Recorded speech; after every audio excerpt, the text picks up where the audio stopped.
With the NFL draft over and dynasty value shaken up all over the place, it's time to run through our dynasty rankings once again, and we are rounding out what is effectively becoming a top 200 rankings with my top 40 tight end rankings. So at the top, in tier 1, I do have both Brock Bowers and Trey McBride, although I still feel like Bowers is kind of more of a tier 1A versus McBride in tier 1B. It is phenomenal though if you have either one of these guys, and I wouldn't be looking to trade them for anything or try to turn McBride into Bowers or vice versa. It is just crazy though that Brock Bowers is 3 years younger than Trey McBride and did what he did as a pretty much 21-year-old rookie for the majority of the season. If you drafted him last year, congratulations on pretty much a decade-long elite dynasty asset. And if you bought him in a trade at any point over the last 12 months, I don't really think that you overpaid at all because he is probably a top 3 non-quarterback dynasty asset in every single league. Now, tier 2 is just George Kittle. I think we just need to appreciate how good Kittle has been pretty much every single year of his career. He's been in the league for 8 years now. He's played 14 or more games in 7 of those 8 seasons,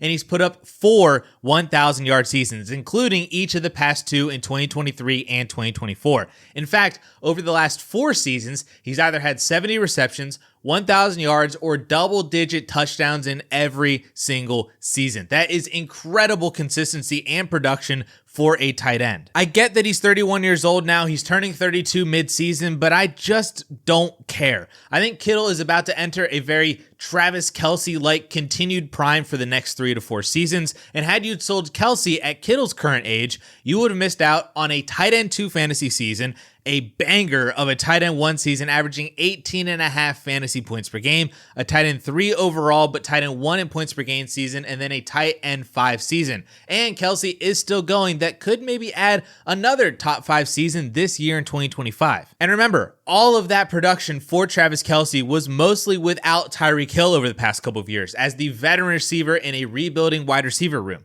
And Kittle is in a very similar situation now where Deebo Samuel's gone, Ayuk is coming off of an ACL injury, Jennings is kind of more of a high floor kind of guy, and we don't really know what Ricky Pearsall will become in the NFL.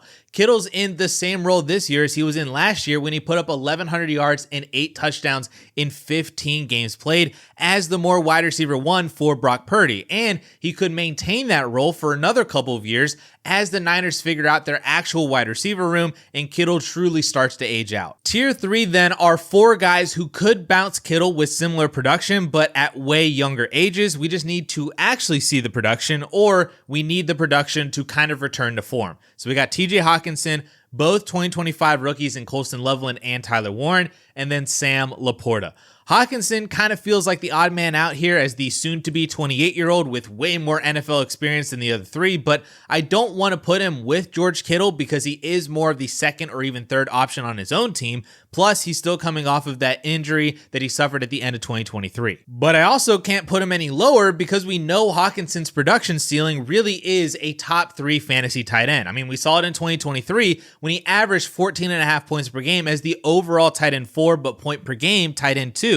He did see an uptick with Justin Jefferson hurt in that year, but the quarterback play was also really atrocious without Kirk Cousins, so both of those things might kind of cancel each other out in 2025 with Jefferson healthy, but McCarthy hopefully being a very good quarterback. But even last year, once Hockenson started playing actual snaps from week 12 on, he was on a 17-game pace of 70 receptions for almost 850 yards and 112 targets. He didn't score at all, and I do think that that's Hawk's main issue is going to be finding touchdowns in this offense, but if he's putting up 800 to 900 or more yards, he's scoring just a handful of times. I mean, that's a top 5 fantasy tight end. That's pretty much what Travis Kelce did last year, and that's what Hawk was already doing, playing only 65% of the snaps last year off of an injury. Imagine what he can do on 90% of snaps, fully healthy this year. So that's why TJ Hockenson is my tight end 4 at the top of this tier. As for the rookies, you've probably heard enough conversation about both throughout all of rookie season this year and post NFL draft.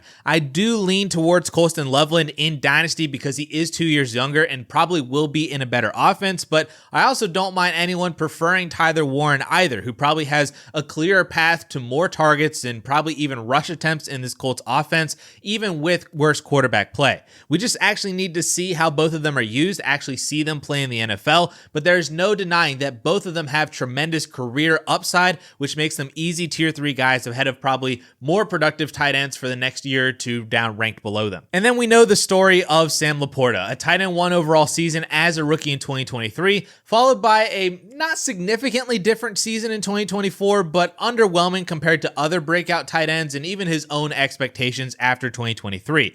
But I think 2024 is closer to the Sam LaPorta that we're going to get going forward than 2023. He is going to disappear in games because he's at best the third option on the team, maybe even fourth behind Jahmyr Gibbs. He does feel a bit more touchdown dependent, which also might not be fun in an offense where so many other players can score and are more involved on a week-to-week basis than Sam LaPorta. But he does have weekly upside still to have 6 for 50 and 1, 6 for 65 and 1, 7 for 111. Those are actual games that LaPorta had last year as a massive contributor to your fantasy starting lineup. Couple that with the fact that he just turned 24 a couple months ago, and he has the ability to grow more into the offense and be a more consistent weekly option too, which we already know what that looks like because he's done it for about a season and a half already in his career. Moving on to tier 4 though, I just threw all of the old but productive guys together. It's Mark Andrews, Travis Kelce, David Njoku, Evan Ingram, and Jonnu Smith. At this point in all of their careers, no one's gaining any dynasty value no matter how good they actually are,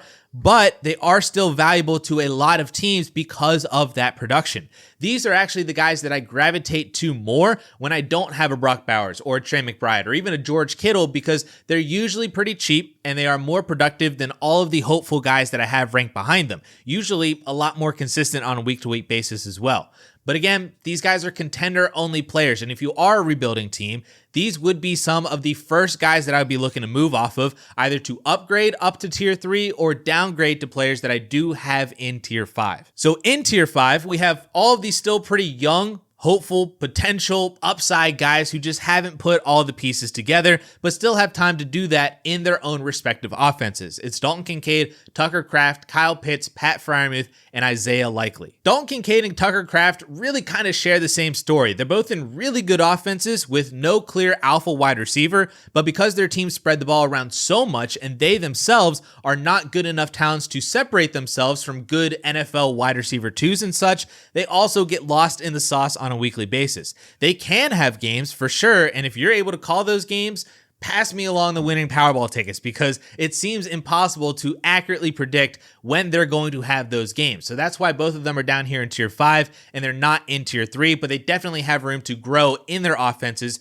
to get into tier 3. Kyle Pitts, I mean, it's Kyle Pitts. I think it's insane that he still is only 24 years old. He's actually a full year younger than Trey McBride and the same age as Sam LaPorta. So theoretically, the upside is still there and the best is maybe yet to come. Maybe he's trying to do his best Eric Ebron impression, whose top 5 fantasy breakout season happened in year 5 at 25 years old. David Njoku's breakout was even later in year 7 at 27 years old. So it can still happen for Kyle Pitts in Atlanta or maybe even on a new team. But at this point, I mean, I guess you just got to hold on to him and just see if something actually comes to fruition and if he can return to that rookie season form. Now, Pat Freiermuth might actually be the biggest winner from the George Pickens trade from a Steelers fantasy perspective. Not that he was being held back previously by not being the second target on the team. That's actually been the case for half of his career in Pittsburgh, including 2 of the last 3 seasons, but he is most certainly in a better spot now behind only DK Metcalf than he was behind Metcalf and George Pickens. Whether that translates to a breakout fantasy season, I don't know. I honestly don't think it will, but a solid tight end streamer that if you can pick the weeks, you're going to be happy. Then Isaiah Likely, we're just waiting for Mark Andrews to leave. Once that happens, the dynasty value will probably skyrocket even higher than it did to start the year last year when Mark Andrews sucked. So he's a fantastic guy to keep a hold of in dynasty, whether you are competing or rebuilding. Now, tiers 6 and 7 are pretty mirror images of tiers 4 and 5, just at lower levels. Again, these rankings are in a vacuum, but depending on the direction of your team, you might prefer guys in tier 7 over tier 6 or vice versa. Tier 6 is just Jake Ferguson, Cade Otton, and Dallas Goedert. These are all older-ish to actually old guys that have production as the third options on their team. maybe 4th in Otten's case now after Ibuka being drafted, but they don't really have any value upside, but at least don't feel like the worst guys to have in your starting lineup if you need to start them. Tier 7 is then a laundry list of dudes that I think in my wide receiver video, I called a comparable wide receiver tier as the kids table, just waiting to get promoted to the adult table. So in this tier, we have Brenton Strange, Ben Sinnott, Mason Taylor, Theo Johnson, Terrence Ferguson, Harold Fannin, Elijah Arroyo, JT Sanders, Luke Schoonmaker, Luke Musgrave, Michael Mayer, and then I had to throw Oronde Gadsden in there too because I just love him so much. And I think he's a fantastic stash in all of Dynasty leagues. These guys are all fantastic tight end 2s or even more likely tight end 3s to have as depth on your bench because of the upside they possess to get into tier 5, maybe by the end of 2025, or maybe even higher up into tiers 3 and 4 if they really do break out. They just need the depth chart to kind of clear up, or they need a little bit more experience, or to actually play, as I do have a handful of rookies in here as well. But regardless, I love taking shots on a couple of these guys to just stash at the back end of your bench, especially if you are still in rookie drafts and you have the ability to draft a couple of these rookies. I think a lot of these guys have the potential to really climb up Dynasty value. Like I said, if the depth chart clears up or if their production is a little bit better.